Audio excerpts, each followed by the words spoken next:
I think, from what we covered thus far, we can understand now that the role of man, the role of human beings on earth, which is in the Muslim view, al-khilafa, khilafatullah ta'ala. Right? This role is lost.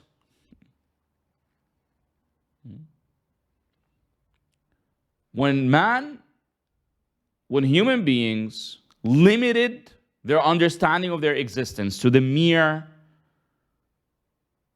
physiological nature, they lost their role on earth. Philip Sherrod says, man has also lost the sense of his role in relationship to the rest of creation,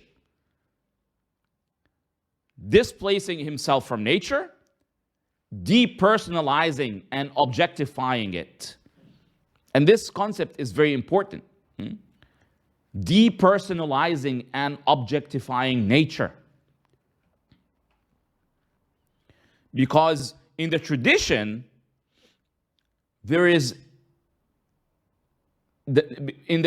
nature has a persona. And you find that existing in the Quran. You find this existing in the Quran in different instances.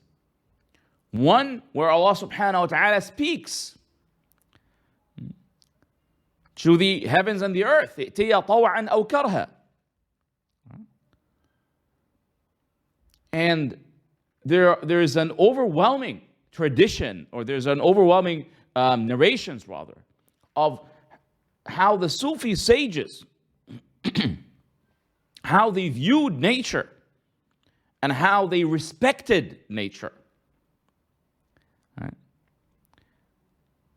And how they believed that nature and things of nature, how that they have some form, even objects, they have some form of a life, of a soul. Right? So nature had a persona. And the Prophet this understanding of the Sufi sages is not divorced from the Sunnah of the Prophet sallallahu alaihi wasallam. It is stemmed from the Sunnah of the Prophet sallallahu alaihi wasallam. The Prophet sallallahu alaihi wasallam spoke about the mountain Uhud, and he said, "Uhud jabalun yuhibbuna, or jabal Uhud jabalun nuhibbuhu wa yuhibbuna." It's a mountain that loves us and we love it.